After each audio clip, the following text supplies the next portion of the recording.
আসসালামু আলাইকুম সবাইকে স্বাগত আমার চ্যানেলে আরেকটি নতুন পর্ব দেখার জন্য। ছানা দিয়ে পারফেক্ট রসমালাইয়ের রেসিপি আজকে আপনাদের সাথে শেয়ার করব।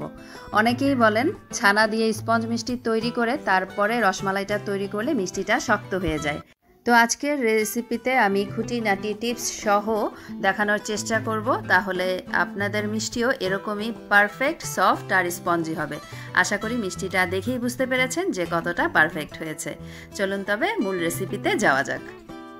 এখানে আমি 1 লিটার দুধের ছানা করে নিয়েছি, আর ছানা কিভাবে করতে হবে তার বেশ কয়েকটা ভিডিও আমার চ্যানেলে আছে, লিঙ্কগুলো এই ভিডিওর নিচে ডেসক্রিপশন বক্সে দেয়া থাকবে। এখন ছানাটাকে 4 থেকে 5 মিনিটের জন্য হাতের তালুর সাহায্যে ডলে ডলে আমি মথে সফট একটা ডো তৈরি করে দিব।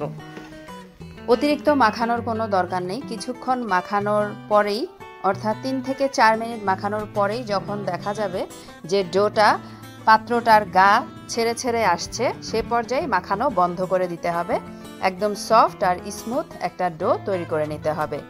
ডোটা তৈরি হয়ে যাওয়ার পর মাখানোর আর কোনোই প্রয়োজন নেই, তাহলে কিন্তু মিষ্টি শক্ত হয়ে যাবে। এবারে হাতটাকে ক্লিন করে আমি রসমালাইয়ের যে ছোট ছোট মিষ্টি হয় সেই মিষ্টিগুলোর শেপ দিয়ে নেব। আপনারা আপনাদের পছন্দ অনুযায়ী মিষ্টির সাইজটাকে ছোট বড় করে নিতে পারেন। ছোট সাইজের করলে যেটা হয়, মিষ্টির পরিমাণ একটু বেশি হয়, আর সাধারণত রসমালাইয়ের মিষ্টির সাইজ একটু ছোটই হয়, তাই আমি সেরকমই শেপটাই দিয়ে নিচ্ছি। আর কিভাবে দিতে হবে সেটা একটু আপনারা দেখে বুঝে নিতে হবে। সবগুলো মিষ্টি তৈরি করে নিয়েছি। এবারে শিরা তৈরি করব। শিরার জন্য একটা হাঁড়িতে নিয়ে নিচ্ছি 4 কাপ পরিমাণ পানি, সাথে দিয়ে দিচ্ছি 1 কাপ পরিমাণ চিনি। এবারে অপেক্ষা করব চিনিটা গলে পানিটার মধ্যে বলক ফুটে ওঠা পর্যন্ত। যে কোনো স্পঞ্জ মিষ্টি তৈরি করার ক্ষেত্রে শিরাটাকে অবশ্যই পাতলা রাখতে হবে। শিরা যদি ঘন হয় সেক্ষেত্রে কিন্তু স্পঞ্জ মিষ্টি শক্ত হয়ে যাবে। চিনিটা গলে যখন এর মধ্যে বলক ফুটে উঠেছে, তখনই আমি সবগুলো মিষ্টি এর মধ্যে দিয়ে দিব। আর এখন ঢাকনা দিয়ে দিব। চুলার আঁচটাকে হাই হিটে রাখবো 5 মিনিটের জন্য। ঢাকনা দিয়ে চুলার আঁচটাকে হাই হিটে রাখবো আমি 5 মিনিটের জন্য। 5 মিনিট পরে চুলার আঁচটাকে কমিয়ে মিডিয়ামে রেখে 15 মিনিটের জন্য মিষ্টিটাকে সেদ্ধ হতে দিব। ঠিক 20 মিনিট পরে ঢাকনাটা তুলে নিয়েছি। এই 20 মিনিটের মাঝে কিন্তু ঢাকনা খোলা যাবে না। 20 মিনিট পরে দেখা যাবে যে মিষ্টিগুলো ফুলে ডাবল হয়ে গিয়েছে। হালকা হাতে একটু স্প্যাচুলা দিয়ে মিষ্টিগুলোকে নাড়িয়ে দিতে হবে। এরপরে আবারও ঢেকে 10 মিনিটের জন্য জাল করতে হবে। 10 মিনিট হয়ে গেলেই মিষ্টিগুলোকে চুলা থেকে নামিয়ে ফেলতে হবে, আর এই শিরার মধ্যেই রেখে দিতে হবে 1 ঘন্টার জন্য। তো মিষ্টিটা 30 মিনিট আমি জাল করে নিয়েছি টোটাল। এবারে এটাকে নামিয়ে শিরার মধ্যে আমি ঠান্ডা হতে রেখে দিব। এরই মাঝে রসমালাইয়ের যে মালাইটা আছে সেটা আমরা তৈরি করে নিব। মালাই তৈরি করার জন্য full fat liquid milk 1 litre পরিমাণে আমি নিয়ে নিলাম একটা হাঁড়িতে। এর মধ্যে দিয়ে দিচ্ছি পাউডার মিল্ক আধা কাপ পরিমাণ।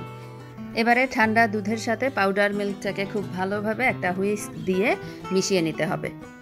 পাউডার মিল্কটা যখন খুব ভালোভাবে লিকুইড মিল্কের সাথে মিশে যাবে, তখন চুলাটাকে জ্বালিয়ে দিব আর দুধটাকে অনবরত নেড়ে জাল করে কিছুক্ষণ শুকিয়ে নেব।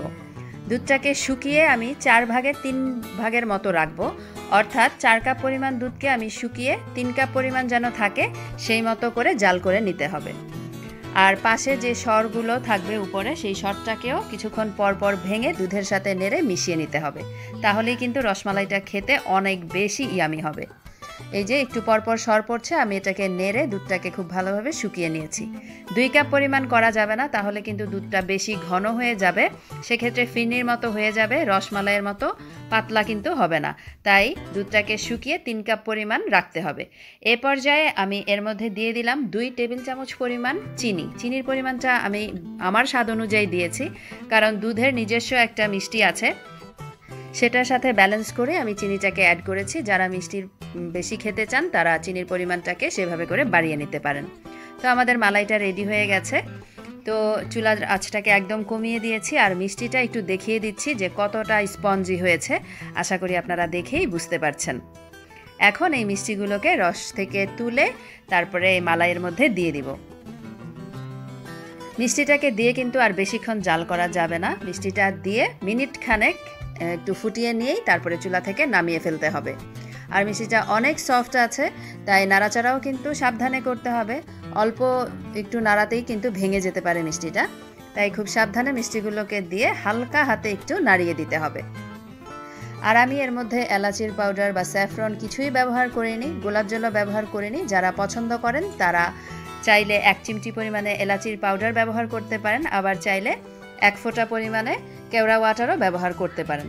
তবে আমার কাছে রসমালাইটা এমনিতেই ভালো লাগে, তাই আমি অন্য কোনো ফ্লেভারই এতে অ্যাড করছি না। এই তো আমাদের রসমালাই রেডি হয়ে গেছে। এখন এই চুলা থেকে নামিয়ে একটা সার্ভিং বলে তুলে নিব। আর রসমালাইটা ঠান্ডা করে খেতে কিন্তু বেশি ভালো লাগে। মাশাআল্লাহ করে অনেক বেশি মজার হয়েছিল। আপনারাও রেসিপিটা ট্রাই করবেন। আশা করছি আপনাদের রসমালাইটাও এমনই পারফেক্ট হবে। আজকের মতো এখানেই বিদায় নিচ্ছি। সবাই অনেক বেশি ভালো থাকবেন। আল্লাহ হাফেজ।